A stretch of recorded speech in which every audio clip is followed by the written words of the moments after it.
Hello friends, welcome to फनेशिया। I hope आप सभी फिट होंगे, हेल्दी होंगे और अच्छे से एग्जाम की प्रिपरेशन कर रहे होंगे। सो देखिए, आज के सेशन में हम डिस्कशन करेंगे जुलाई मंथ के फर्स्ट वीक की न्यूज़। सो जितनी भी फर्स्ट वीक में जो न्यूज़ होगी हम सारी कंपाइल करके लाए हैं आपके लिए, और इसमें हम miscellaneous, state, national, international, sports से रिलेटेड जितनी भी इंपॉर्टेंट न्यूज़ होगी वो सारी की सारी हम इस लेक्चर में कवर करेंगे। सो चलिए ज़्यादा टाइम वेस्ट ना करते हुए सीधा हम लेक्चर स्टार्ट करते हैं। तो सबसे पहले देखिए, गवर्नमेंट ऑफ इंडिया ने अभी अप्रूव किया है special liquidity scheme for NBFCs and housing finance companies. तो आप लोग जानते होंगे नॉन बैंकिंग फाइनेंस कंपनीज होती हैं और एक हाउसिंग फाइनेंस कंपनीज होती हैं। इन दोनों के लिए हमारी गवर्नमेंट ऑफ इंडिया ने 3000 करोड़ का पैकेज रिलीज किया है as a special liquidity scheme. अब देखिए ये होता क्या है इसमें। तो एनबीएफसी के बारे में जानिए, नॉन बैंकिंग फाइनेंस कंपनीज। ये एक तरीके से बैंक के तरीके ये एक तरीके से कंपनीज होती हैं जो बैंक से डिफरेंट होती हैं। तो बैंक से डिफरेंट का मतलब क्या है कि वो कंपनीज जिसमें डिमांड ड्राफ्ट नहीं होगा, मतलब no current account, no saving account, जिनका मेन काम जो होगा लैंडिंग और लोन इन्वेस्टमेंट के बेसिस पे किया जाएगा। इसमें कोई चेक इश्यूज नहीं होते, इसमें कोई डीआईसीजीसी का रूल नहीं रहता। ठीक है, तो ये बेसिक पॉइंट आपको बताते हैं कि बैंक से क्या ये डिफरेंट होता है। ठीक है, तो इनका मेन फोकस जो रहेगा लैंडिंग एंड इन्वेस्टमेंट के ऊपर रहता है। तो ये आपने पॉइंट याद रखना है। तो इन एनबीएफसीज और जो हाउसिंग फाइनेंस कंपनीज होती है registered under NHC, national housing bank, तो इनके अंडर जो रजिस्टर्ड कंपनीज होंगी, सिमिलरली एनबीएफसी जो कि कंपनीज एक्ट 1956 के अंडर रजिस्टर्ड है, तो इनमें क्या हो रहा है कि जो ये डूब रही है, डूबना भी स्टार्ट हो रही है, तो उनको बचाने के लिए गवर्नमेंट ऑफ इंडिया ने 30,000 करोड़ रुपीस इन्वेस्ट करने की बात की है। ठीक है, सो 30,000 करोड़ किसके लिए? NBFC, HS, housing finance companies के लिए। और कितनी अमाउंट है? 30,000 करोड़। और बचाना किनको है? जो अभी डूबना स्टार्ट हो रहे हैं। कहने का मतलब, अभी हम सारे पॉइंट्स पढ़ेंगे फिर आपको सारा क्लियर हो जाएगा इसमें होता क्या है। तो सबसे पहले देखिए कि ये जो एनबीएफसीज को बचाने के लिए गवर्नमेंट ऑफ इंडिया काम कर रही है, ये किसके साथ मिलकर कर रही है? ये कर रही है एसबीआई की एक ब्रांच है, एसबीआई कैपिटल मार्केट लिमिटेड। तो उनके साथ मिलकर ये सारा काम किया जाएगा। तो इसमें क्या होगा? स्पेशल लिक्विडिटी एक स्कीम है जिसमें पैसा रिलीज किया जाएगा इनको बचाने के लिए। यहां तक तो आप सबको क्लियर हो गया होगा। अब देखिए, इसमें एनबीएफसीज कौन कौन सी चुनी जाएगी, इनके लिए भी एक कंडीशंस लगाई गई हैं कि हर एनबीएफसी इसमें नहीं इंक्लूड की जाएगी। तो इसमें कंडीशंस क्या क्या है कि पहली कंडीशन तो ये है कि जो एनबीएफसीज होंगे वो under section 3 of companies act 1956 में रजिस्टर्ड होने चाहिए, और जो नेशनल हाउसिंग बैंक का एक्ट है 1987 उसमें हाउसिंग फाइनेंस कंपनीज रजिस्टर्ड होनी चाहिए। तो ये मोस्टली होंगी।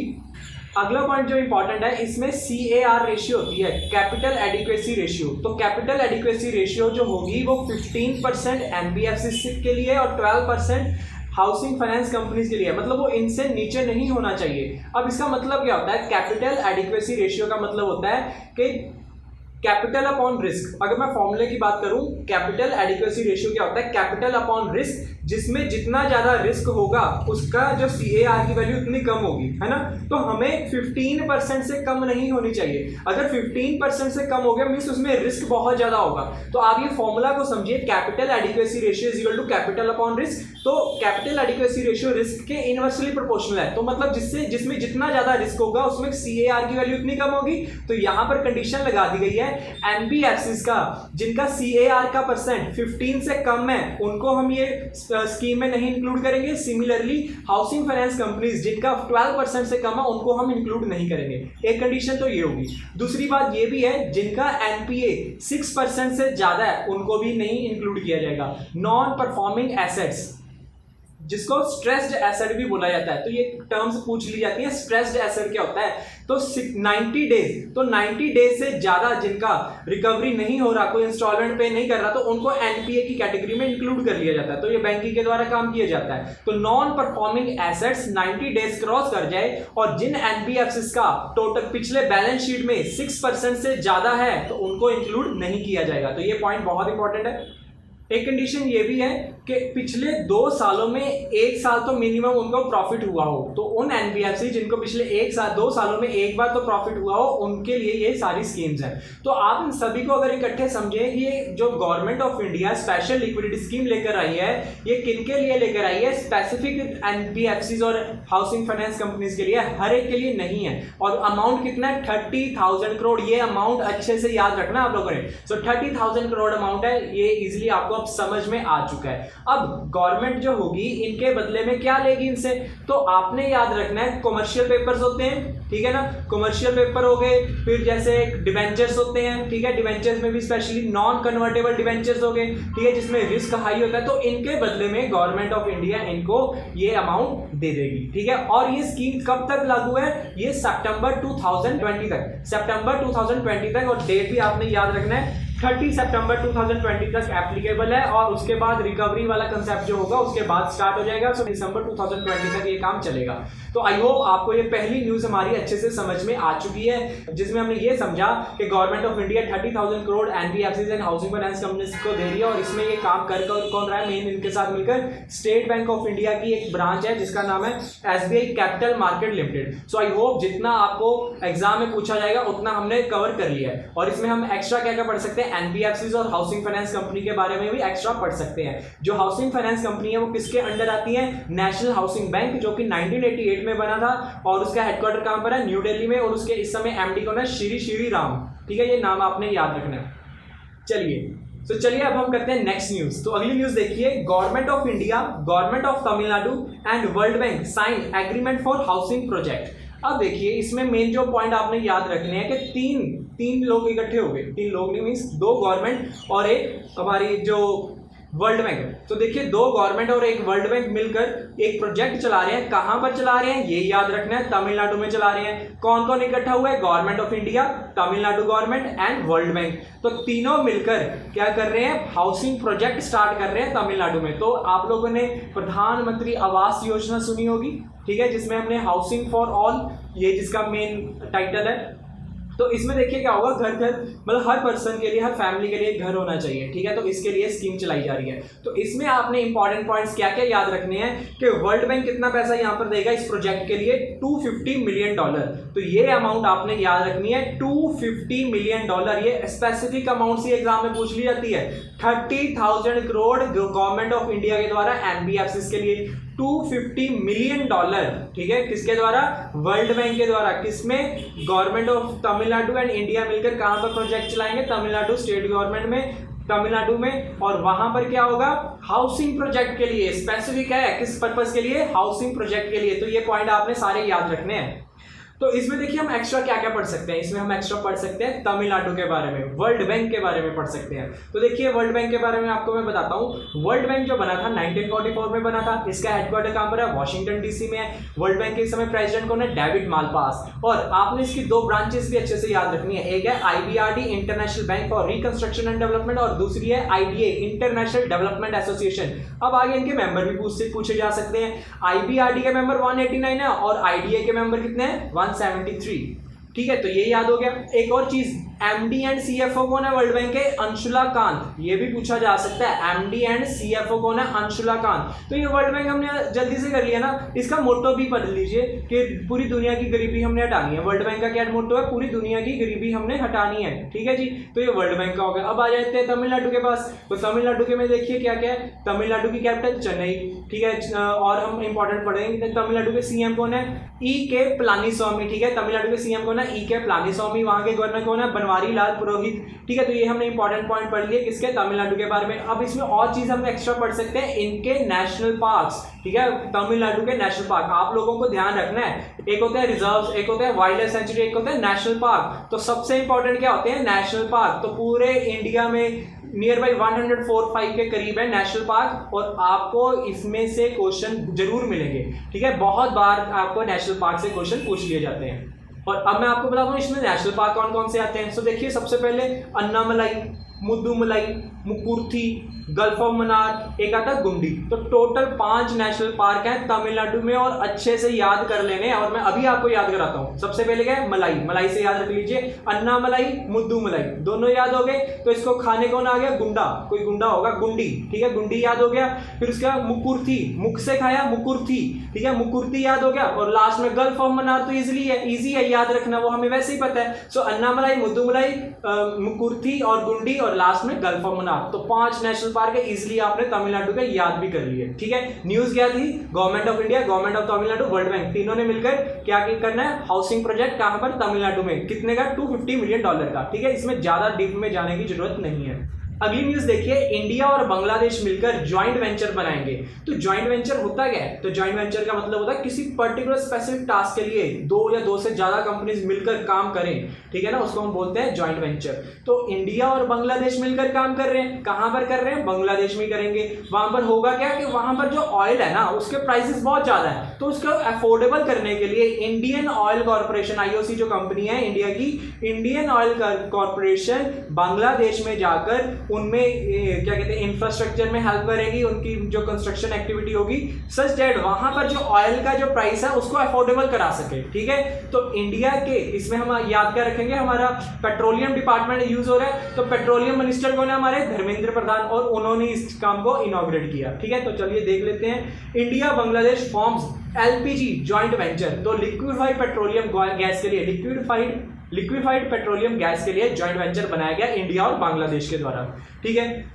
तो इसमें हम एक्स्ट्रा पॉइंट क्या क्या पढ़ सकते हैं बांग्लादेश के साथ, तो बांग्लादेश के साथ हमारी बाउंड्री जुड़ती है, और इंडिया की सबसे बड़ी लॉन्गेस्ट बाउंड्री किस कंट्री के साथ है इंटरनेशनल? वो है बांग्लादेश के साथ। बांग्लादेश की कैपिटल क्या है? ढाका। बांग्लादेश की करेंसी क्या है? टका। बांग्लादेश के प्राइम मिनिस्टर कौन है? शेख हसीना। बांग्लादेश की प्रेसिडेंट कौन है? अब्दुल हामिद, ठीक है। तो ये सारे पॉइंट आपने अच्छे से याद रख लेने हैं। और इसमें हम और पॉइंट क्या पढ़ सकते हैं, दुनिया का सबसे बड़ा एनजीओ कहां पर है? बांग्लादेश का। क्या नाम है उसका? ब्रैक, BRAC, ठीक है। और यहाँ के एक फेमस पर्सनैलिटी है जिसका नाम है मोहम्मद यूनुस, जिनको नोबेल प्राइज भी मिला हुआ है, और ये पायनियर थे किस कैटेगरी में? इनका सेक्टर था micro finance and micro credit, ठीक है। और हम जो ग्रामीण बैंक पढ़ते हैं वो भी इनकी ही देन है, ठीक है। तो इंपॉर्टेंट है ये मोहम्मद यूनुस, कहाँ से बिलोंग करते हैं? बांग्लादेश से। और बांग्लादेश ने अभी रिसेंटली एक डिजिटल हट नाम का पोर्टल भी बनाया बांग्लादेश में, सच दैट अगर अभी इन फ्यूचर अभी कुछ दिनों में एक त्योहार आ रहा है जिसका नाम है ईद उल अज़हा, ठीक है। ईद उल अज़हा नाम का एक फेस्टिवल आ रहा है बांग्लादेश में, तो उसके लिए जिनको ये मीट की जो जरूरत होगी तो वो ऑनलाइन ही रजिस्टर करा देंगे, तो उनको वहां से मिल जाएगा। तो नाम क्या है पोर्टल का? डिजिटल हट, ये याद रखना है आप लोगों ने, ठीक है। सो आई होप ये आप सबको अच्छे से समझ में आ रहा है। सो 3 न्यूज हमने अच्छे से पढ़ ली है तो सभी को क्लियर होगा। चलिए आगे बढ़ते हैं। प्रधानमंत्री एक्सटेंड प्रधानमंत्री गरीब कल्याण अन्ना योजना टिल नवंबर 2020। अब देखिए प्रधानमंत्री जी ने इस स्कीम को जो है वो एक्सटेंड कर दिया। कब तक कर दिया? नवंबर तक कर दिया। क्या देखते हुए किया कि हमारे अब नवंबर तक आते आते हमारे यहाँ पर फेस्टिवल होता है दिवाली एंड छठ पूजा। सो ये दोनों फेस्टिवल ही बहुत ही ज्यादा इंपॉर्टेंट है इंडिया में, और हर पूरे देश में मनाया जाता है ना। तो इन दोनों पे फोकस करते हुए कि हमारे जो गरीब लोग हैं उनका कहीं इस साल का फेस्टिवल हर कोई अच्छे तरीके से मनाना चाहता है ना। हर एक में होता है कि हमारे यहाँ पर भी ये जो फेस्टिवल होगा धूमधाम से मनाया जाए, और हम भी कुछ ना कुछ इसमें अच्छे से सेलिब्रेट करें। बट इस समय सिचुएशन ऐसी है, लॉकडाउन का माहौल है, तो हर कोई इतने अच्छे से नहीं सेलिब्रेट कर पा रहा, तो खाने को नहीं मिल रहा, तो सेलिब्रेशन तो बहुत दूर की बात है। तो गवर्नमेंट ऑफ इंडिया ने जो गरीब कल्याण अन्ना योजना है इसको एक्सटेंड कर दिया टिल नवंबर, सच दैट ये जो मेन फेस्टिवल है ये इनके अच्छे से निकल जाए, ठीक है। तो ये आपने याद रखना है। तो इसके लिए गवर्नमेंट ऑफ इंडिया ने 90,000 करोड़ अमाउंट रिलीज करनी है, ठीक है। तो ये पॉइंट आपने याद रखना। और ये तो हम जानते हैं कि जो सेल्फ रिलायंट है, आत्मनिर्भर है, और वोकल फॉर लोकल, ये सारी चीजों को प्रमोट किया जा रहा है, ठीक है। तो ये थी हमारी प्रधानमंत्री गरीब कल्याण योजना की न्यूज। तो ये हमने इंपॉर्टेंट पॉइंट्स पढ़ लिए। अब हम आते हैं नेशनल न्यूज के ऊपर। तो नेशनल न्यूज में देखिए सबसे पहली न्यूज क्या है, तो देखिए वर्ल्ड बैंक ने $750 मिलियन, ठीक है ना, वर्ल्ड बैंक $750 मिलियन दे रहा है किसके लिए? MSME सेक्टर के लिए। सो देखिए देश को अगर चलाना है तो हमारा जो इंडस्ट्रियल सेक्टर है उसका प्रॉपर से ट्रैक पे आना बहुत जरूरी है, ठीक है। तो उसके लिए वर्ल्ड बैंक कितना अमाउंट दे रहा है? $750 मिलियन। तो ये अमाउंट जो होंगी ना अच्छे से याद रख लेनी है। $750 मिलियन वर्ल्ड बैंक ने किस कैटेगरी के लिए दिया? MSME, micro small medium enterprises. और इसमें आपने याद रखना है इसके मिनिस्टर कौन है? Nitin Jairam Gadkari, plus minister of state कौन है? प्रताप सिंह सारंगी, ठीक है। तो ये भी आपने याद कर लिया है। So next news is first edition of fisheries and aquaculture news letter Matsya Sampada. तो देखिए आप लोगों ने एक स्कीम सुनी होगी प्रधानमंत्री मत्स्य संपदा योजना। इसमें देखिए मकसद क्या होता है, जैसे हम जानते हैं कि ग्रीन रेवोल्यूशन आया था इंडिया में, है ना, तो हरी क्रांति जो हमारा एग्रीकल्चर सेक्टर है उसको अपलिफ्ट करने के लिए आया। तो सिमिलरली हमारा जो ये जो फिशरी डिपार्टमेंट है, फिशरी सेक्टर है, इसको अपलिफ्ट करने के लिए ब्लू रेवोल्यूशन होता है, ठीक है। तो ब्लू रेवोल्यूशन में ही मतलब फिशरी सेक्टर में जो इसमें जो इंडस्ट्रीज है उसको हम कैसे राइज करें, ठीक है। तो उसके लिए ये जो स्कीम है प्रधानमंत्री मत्स्य संपदा योजना, तो ये याद रखनी है, बहुत इंपॉर्टेंट है। प्रधानमंत्री मत्स्य संपदा योजना इंपॉर्टेंट ये स्कीम है। तो उसके लिए उन्होंने फर्स्ट एडिशन लॉन्च किया है, किसका, एक बुक पब्लिश की है, first edition of fisheries and aquaculture news letter, जिसमें उसकी हर बुक नहीं, एक तरीके से मैं बोल सकता हूँ न्यूज लेटर, मतलब जिसमें उसकी इन्फॉर्मेशन दी जाएगी। ठीक है, तो आई होप ये चीज़ आपको अच्छे से समझ में आ चुकी है। चलिए आगे बढ़ते हैं। World bank has approved $500 million for strengthening teaching learning results for states programme. तो वर्ल्ड बैंक ने इंडिया में एक स्टार प्रोग्राम लॉन्च किया है, स्टार्स, ठीक है, स्टार्स प्रोग्राम लॉन्च किया है, जिसमें वर्ल्ड बैंक कह रहा है कि हम $500 million देंगे। तो $500 million ये जो लगेगा, किस में लगेगा, टीचर्स की जो क्वालिटी ऑफ एजुकेशन उसको इम्प्रूव करने के लिए लगेगा, स्किल्स लाएंगे टीचर्स में, लर्निंग स्किल्स, सिखाने के स्किल्स, तो इन सभी को इम्प्रूव करने के लिए वर्ल्ड बैंक $500 million देगा। तो ये स्पेशल, इसमें आपने याद रखना है ये 6 स्टेट्स के लिए दिया जा रहा है। तो वो 6 स्टेट्स कौन कौन सी हैं, एक है हिमाचल प्रदेश, केरला, मध्य प्रदेश, महाराष्ट्र, ओडिशा, राजस्थान। तो ये टोटल 6 स्टेट्स हैं और आपने इनको याद रखना है। तो इसमें अगर मैं फैक्ट बताऊं आपको, हिमाचल प्रदेश के सीएम कौन है, जयराम ठाकुर, गवर्नर कौन है, बंदरू दत्तात्रेय। सेकंड केरला के सीएम कौन है, पिनराई विजयन, और गवर्नर कौन है, मोहम्मद आरिफ खान। थर्ड मध्य प्रदेश के सीएम कौन है, शिवराज सिंह चौहान, और गवर्नर कौन है, इस समय आनंदीबेन पटेल जी को बनाया हुआ है, लेकिन है कौन, mainly Lalji Tandon. Next Maharashtra, CM कौन है, उद्धव ठाकरे, और गवर्नर कौन है इस समय, भगत सिंह कोश्यारी। ओडिशा के सीएम कौन है, नवीन पटनायक, और वहां के गवर्नर कौन है, गणेशी लाल। एंड नेक्स्ट राजस्थान के सीएम कौन है, अशोक गहलोत, और वहां के गवर्नर कौन है, कलराज मिश्रा। आई होप ये सारे आपको फैक्ट अच्छे से याद होंगे। तो देखिए क्लास में ही मैं आपको सारे ही जितने भी इंपॉर्टेंट स्टैटिक फैक्ट भी होंगे साथ साथ आपको कवर कराता जाऊंगा, बस आपने साथ में रहना है। और जो हमारी वीडियो है उसको लाइक करें और कमेंट जरूर कीजिए, ठीक है, आपके कमेंट से हमें और मोटिवेशन मिलता है, और हर वीक हम ऐसे ही न्यूज लेकर आएंगे आपके लिए। नेक्स्ट न्यूज देखिए, ट्राइब्स एंड ट्राइफेड, इन दोनों को इकट्ठे लेकर चलेंगे। तो देखिए जैसे हम जानते हैं कि हमारे इंडिया में ट्राइबल कम्युनिटी बहुत ज्यादा है, ठीक है ना, तो ट्राइबल कम्युनिटीज के लिए भी एक ग्रुप बनाया हुआ ट्राइफेड, ठीक है, आपने इसकी फुल फॉर्म रखनी है यार। तो ट्राइफेड की फुल फॉर्म क्या है, tribal cooperative marketing development federation of India. Tribal cooperative marketing development federation of India, जो ट्राइबल लोग हैं उनके लिए एक मार्केटिंग बना दी सच दैट इसकी इनकी डेवलपमेंट हो सके, ठीक है, तो उसका नाम दे दिया ट्राइफेड। ट्राइफेड क्या करेगा, जो ट्राइबल लोग हैं उनके द्वारा कुछ बनाया गया उसको आगे प्रमोट करने के लिए, और एक ऐसे जैसे GEM होता है ना, गवर्नमेंट ई मार्केट प्लेस, वहां पर पब्लिश करेगा सच दैट इनकी रेंज बढ़ जाए और ज्यादा से ज्यादा लोग खरीदे और इनका काम स्टार्ट हो जाए, ठीक है, तो ये काम होगा ट्राइफेड का। तो TRIFED new website trifed.tribal.gov.in has been launch, तो ये स्कीम लॉन्च की गई है इनके द्वारा, जिसमें यही होगा कि ट्राइबल लोगों के बेनिफिट के लिए बढ़ाया जाए, ठीक है, कि नई वेबसाइट है ये याद रखना है। दूसरा ट्राइब्स इंडिया स्टोर, ठीक है, tribes India store has been inaugurated on the government e market place. तो मैंने बताया था ना गवर्नमेंट ई मार्केट प्लेस है, वहां पर ट्राइबल इंडिया स्टोर नाम का एक बना दिया गया, जैसे मैं कोई वेबसाइट बोलूं वहां पर एक ऑप्शन बना दिया, क्या, ट्राइब्स इंडिया स्टोर, वहां पर जाके आप इससे रिलेटेड इंफॉर्मेशन ले सकते हैं, और अगर आपने कोई प्रोडक्ट खरीदना वो आप खरीद सकते हैं। तो आई होप आपको ये चीज अच्छे से समझ में आ गई।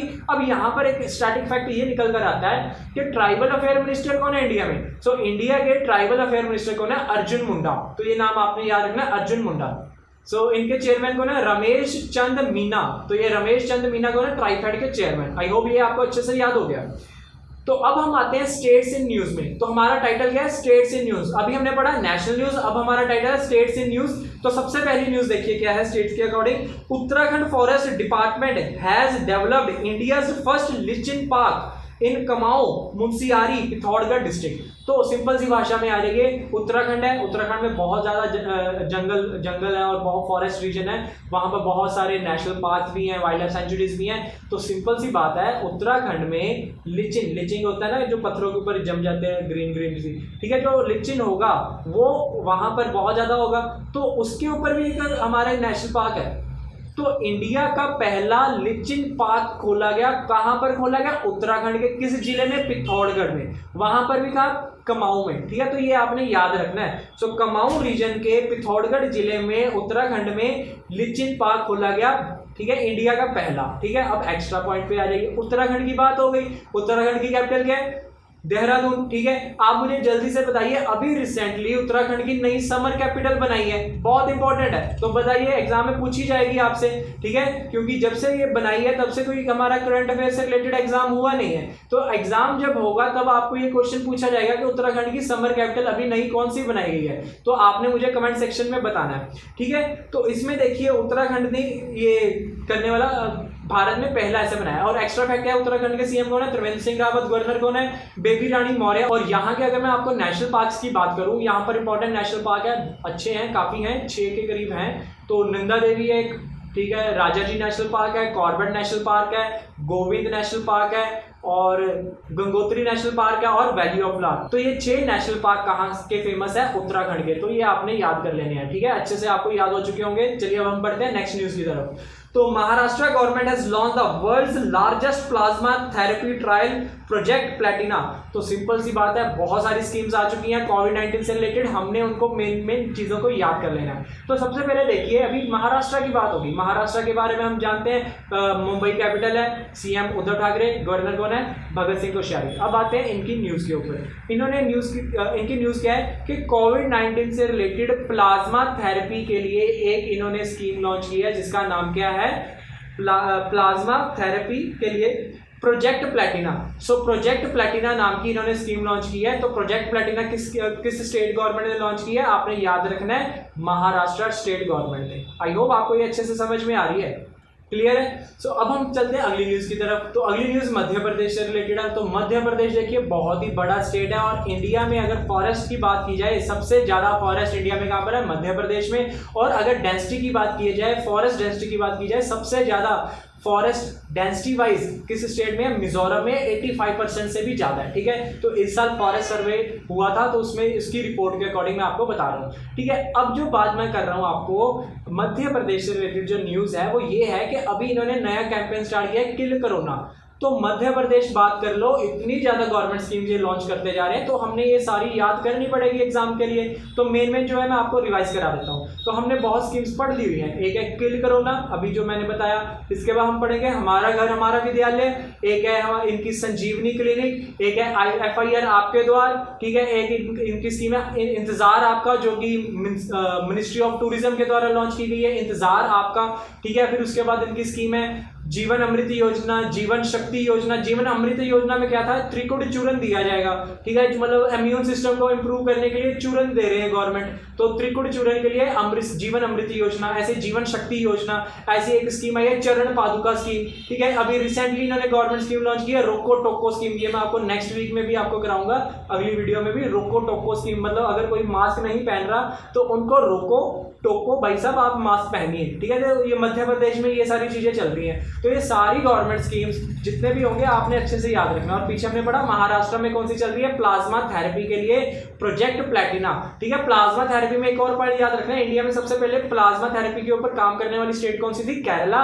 और किस हॉस्पिटल ने ये काम किया था सबसे पहले? वो लखनऊ बेस्ड एक हॉस्पिटल है किंग जॉर्ज। तो वो भी आपने याद रखना है प्लाज्मा थेरेपी से रिलेटेड। सो नेक्स्ट न्यूज देखिए, Madhya Pradesh government has launched हमारा घर हमारा विद्यालय। तो ये भी स्कीम एक लॉन्च की है, जिसमें क्या होगा, मतलब पेरेंट्स जो होंगे सरकारी स्कूल में जो बच्चे पढ़ रहे हैं उनके पेरेंट्स को बोला जाएगा कि आप सुबह उठकर बेल रिंग कीजिए, ठीक है, बच्चों को उठाइए और उनको बिल्कुल फील ऐसा कराइए कि आप स्कूल में ही पढ़ रहे हैं, ठीक है।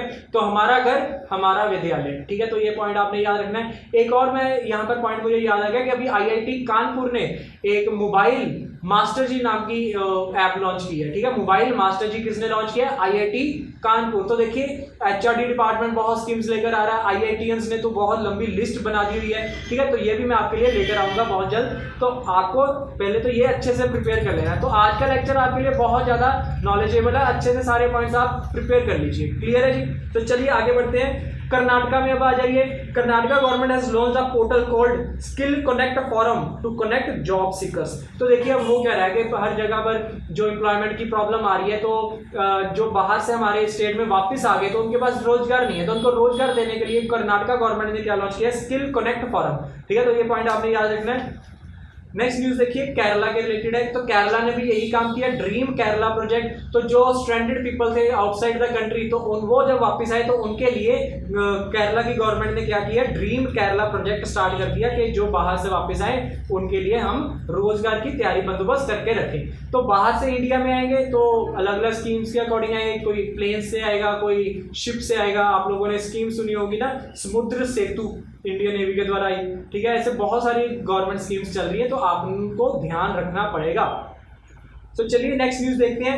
Government of India has declared entire Nagaland as disturbed area for a further period of 6 months till the end of December. तो दिसंबर के आखिर तक गवर्नमेंट ऑफ इंडिया ने नागालैंड को डिक्लेयर कर दिया क्या, डिस्टर्ब्ड एरिया। तो ये बहुत इंपॉर्टेंट न्यूज है। डिस्टर्ब्ड एरिया किस स्टेट को लॉन्च कह दिया है गवर्नमेंट ऑफ इंडिया ने, डिक्लेयर किया है नागालैंड को, ठीक है।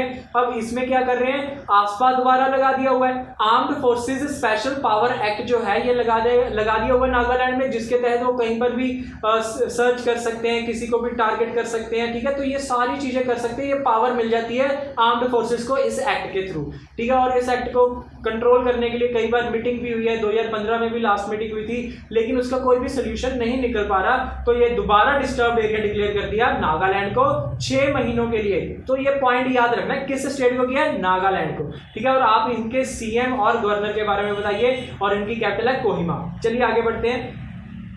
अब हम आते हैं इंटरनेशनल न्यूज के ऊपर। तो इंटरनेशनल न्यूज की बात की जाए, सबसे पहले मिशेल मार्टिन। तो Micheal Martin has been elected as a prime minister of Ireland. तो आयरलैंड के प्राइम मिनिस्टर किनको अभी चुना गया, मिशेल मार्टिन को। तो अपॉइंटमेंट से रिलेटेड ये क्वेश्चन हो गया। Micheal Martin Ireland capital Dublin, clear है। यूनाइटेड किंगडम के साथ नहीं पड़ता है, जो आयरलैंड है उसके ऊपर नदर्न आयरलैंड पड़ता है। वो नदर्न आयरलैंड किसका हिस्सा है, यूके का हिस्सा है, ठीक है। लेकिन हम आयरलैंड, रिपब्लिक ऑफ आयरलैंड की बात कर रहे हैं, जिसकी कैपिटल है डबलिन, क्लियर है जी। तो चलिए next news, Lazarus Chakwera becomes new president of Malawi. तो मलवी एक कंट्री है, उसके नए प्रेसिडेंट कौन बने हैं, लाजरुस चेक्वेरा। इंपॉर्टेंट है, लाजरुस चेक्वेरा न्यू प्रेसिडेंट बने हैं किसके, मलवी के। मलवी की अब बात की जाए, मलवी की कैपिटल है लिलोंग्वे और उसकी करेंसी क्या है, क्वाचा। मलवी की कैपिटल है लिलोंग्वे और उसकी करेंसी क्या है, क्वाचा। अब इसमें इंपॉर्टेंट और पॉइंट क्या निकल के आते हैं। अभी देखिए रिसेंटली एक्सिम बैंक, आप लोगों ने सुना होगा Exim bank export import bank है। तो इसने 3 कंट्रीज, तो 3 कंट्रीज देखिए, मैं 3 कंट्रीज को यहाँ पर बता रहा हूँ आपको। तो एक कंट्री याद रखना क्यूबा, सेकंड निकारागुआ, थर्ड है मलवी। मलवी से मुझे याद आया, मलवी, निकारागुआ और क्यूबा को एक्सिम बैंक ने कितना पैसा दिया, $75 मिलियन।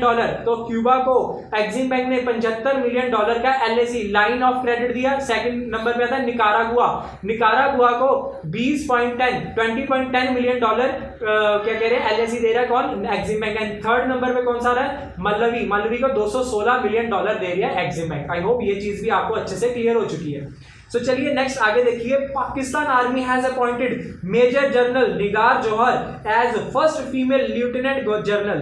तो जो मेजर जनरल थी निगार जौहर, वो अब पाकिस्तान आर्मी में पहली लेफ्टिनेंट जनरल बनाई दी गई है। तो पहली फीमेल लेफ्टिनेंट जनरल बनने वाली निगार जौहर, ये आर्मी ये किस कंट्री की है, पाकिस्तान की। सो पाकिस्तान आर्मी में निगार जौहर जो कि मेजर जनरल थी, वो क्या बन गई, फर्स्ट फीमेल लेफ्टिनेंट जनरल। तो ये पॉइंट बहुत इंपॉर्टेंट है, पाकिस्तान से रिलेटेड है, आपने ये याद रखना है। पाकिस्तान की कैपिटल क्या है, इस्लामाबाद। प्राइम मिनिस्टर कौन है वहां के, इमरान खान, ठीक है जी। तो चलिए आगे देखते हैं। French prime minister Edouard Philippe has resigned from his post ahead of government reshuffle. ठीक है, हुआ क्या, गवर्नमेंट की रिशफलिंग हुई, तो उसके जगह उसकी वजह से क्या हो गया, जो एडवर्ड फिलिप उनका तो रेजिग्नेशन आ गया, अब उनकी जगह पर कोई नया आया होगा। तो नया कौन आया वो भी याद रख लीजिए, वो है जीन कैस्टेक। ये अपॉइंटमेंट को अपॉइंटमेंट के तरीके से याद रखिए, ज्यादा डीप में जाने की जरूरत नहीं है।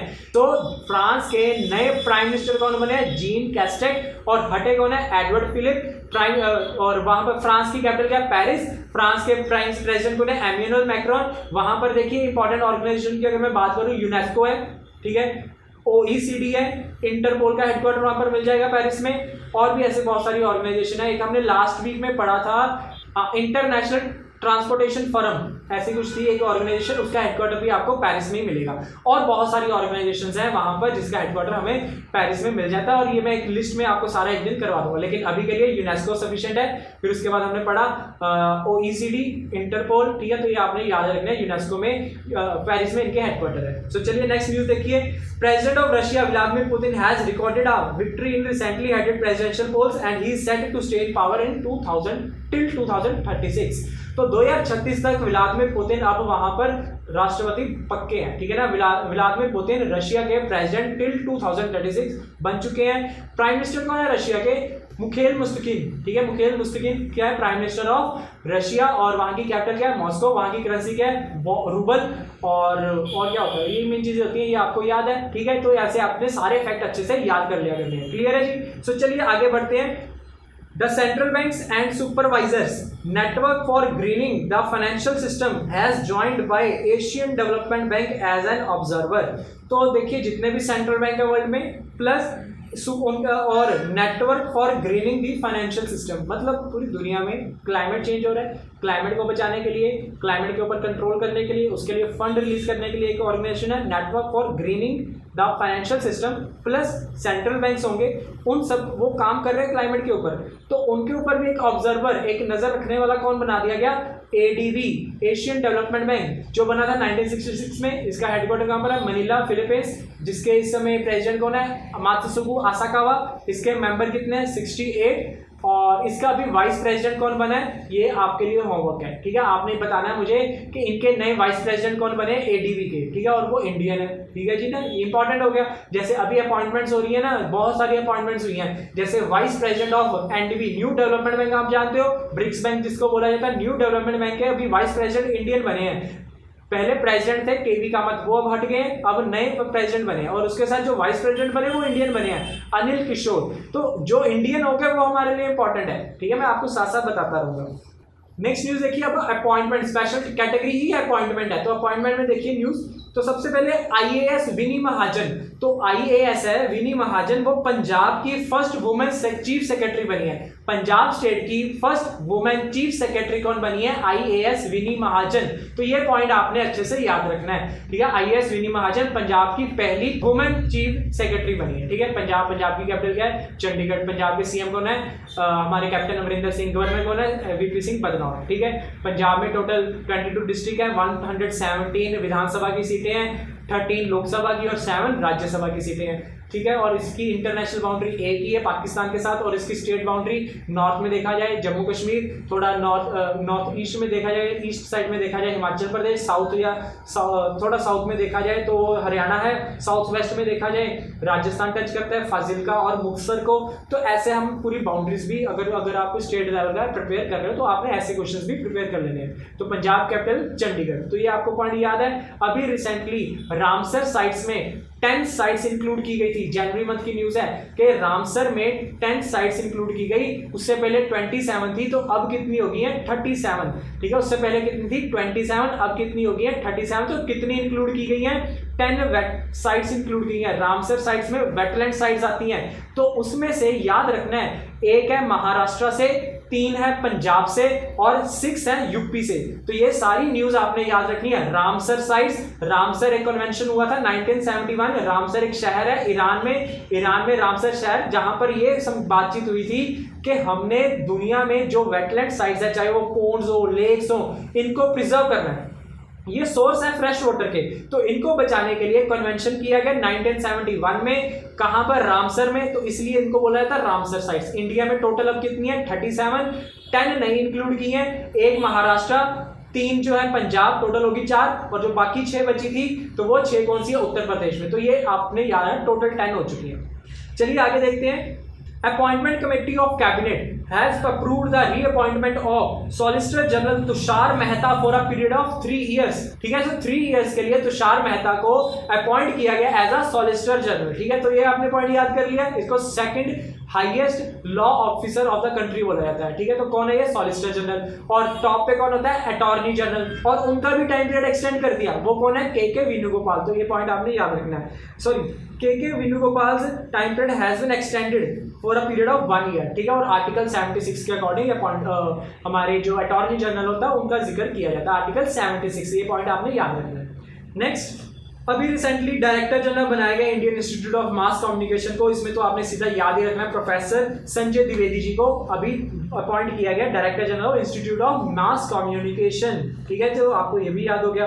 और ये बहुत इंपॉर्टेंट न्यूज अगली आ रही है, माइंड देखिए ध्यान से याद रखना है। सुखबीर सिंह संधू जी को national highway authority of India का जो बनाया गया था, क्या कहते हैं, चेयरमैन, तो उनका टाइम पीरियड 6 मंथ्स के लिए एक्सटेंड कर दिया। तो सुखबीर सिंह संधू जी का जो टाइम पीरियड है as a chairman of national highway authority of India, उनका टाइम पीरियड एक्सटेंड कर दिया फॉर 6 मंथ्स। तो लगा लीजिए दिसंबर तक अभी सुखबीर सिंह संधू जी चेयरमैन ही रहेंगे किसके? National highway authority of India के। आगे देखिए अवार्ड्स एंड रिकॉग्निशन में, तो अवार्ड्स एंड ऑनर में देखिए सबसे पहले केरला में आ जाइए। तो केरला की हेल्थ मिनिस्टर है के शैलजा, केरला की हेल्थ मिनिस्टर है के शैलजा। उनको अवार्ड दिया गया यूनाइटेड नेशन के द्वारा as effort to her efforts for fight corona virus pandemic. तो कोरोना वायरस के पैंडेमिक के लिए यूनाइटेड नेशन के द्वारा केरला गवर्नमेंट की हेल्थ मिनिस्टर जिनका नाम है के शैलजा को सम्मानित किया गया। तो ये पॉइंट आपने याद रखना है। नेक्स्ट, पॉप स्टार बायोन, ठीक है, बायोन, ठीक है, पॉप स्टार बायोन है कोई, तो उनको BET 2020 ह्यूमैनिटेरियन अवार्ड दिया गया उनके वर्क के लिए। तो उनका फाउंडेशन कौन सा है? बे गुड, ठीक है। तो बे गुड, तो आपने याद रखा पॉप स्टार कौन है? बेयॉन्स पॉप स्टार है जिनको बेट 2020 ह्यूमैनिटेरियन अवार्ड से सम्मानित किया गया। नेक्स्ट, सी रंगराजन, तो आप लोगों ने सुना होगा सी रंगराजन, उनको अवार्ड दिया गया PC मेहनलॉबिस अवार्ड, ठीक है। PC Mahalanobis life time achievement award. So PC Mahalanobis life time achievement award से सम्मानित किनको किया गया?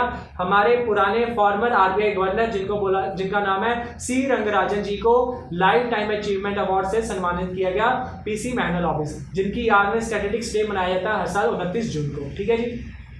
और लास्ट न्यूज देखिए, 2 इंडियन, एक का नाम है सिद्धार्थ मुखर्जी और दूसरे हैं राज शेट्टी। तो सिद्धार्थ मुखर्जी और राज शेट्टी जी को सम्मानित किया गया क्योंकि वो जितने भी फॉरेन कंट्रीज में जितने भी लोगों को कोविड-19 से रिलेटेड प्रॉब्लम्स आ रही थी, खाने की, मास्क की, कोई भी ऐसी रिलेटेड प्रॉब्लम्स थी, उनकी उन्होंने हेल्प की। और सिर्फ ऐसे ही नहीं, टेक्नोलॉजिकली भी उन्होंने हेल्प की कि सर्वे करते रहे, फिर उसके बाद उन्होंने डाटा कलेक्ट किया, बताते रहे कि आपको हमारे शहर में अब ये इस लेवल पर पहुंच चुका है, हमने इसको ऐसे कंट्रोल करना है, पूरी अवेयरनेस फैलाई। तो इन दोनों को भी सम्मानित किया गया। Siddhartha Mukherjee and Raj Shetty has been included in the list of 38 immigrant named by Carnegie Corporation of New York as 2020 great immigrants, जो बाहर से हैं, तो उनमें से इनको चुना गया है honours for their contribution in mitigating the covid health crisis.